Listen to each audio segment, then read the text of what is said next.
10 boundaries you need to learn habang tumatanda ka. Number 1, hindi lahat ng problema ng iba, problema mo din. Pwede kang makinig pero hindi mo kailangan pasanin ang bigat ng mundo nila. Number 2, hindi mo kailangan ipaliwanag lahat ng desisyon mo.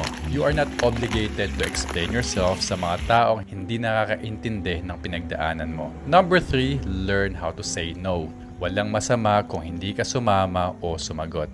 Number 4, hindi lahat ng kamusta ay sincere. Minsan, ang kasunod niyan, pautang naman. Number 5, hindi ka dapat magpuyat para sa mga taong hindi mo ka-level ng respeto.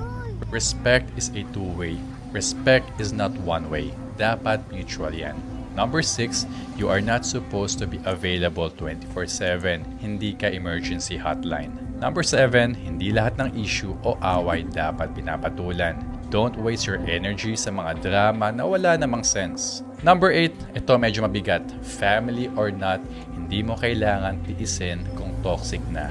Minsan, stepping back is the best way to protect your peace. Number 9, don't force yourself sa mga taong hindi ka kayang i-appreciate. Huwag kang marupok, hindi ka pa nakibutas. At number 10, panghuli, hindi mo kailangan ipagpalit ang mental health mo para lang mapasaya ang iba.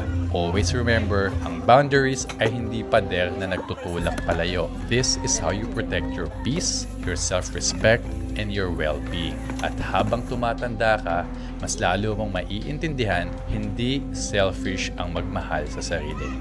It is a necessity.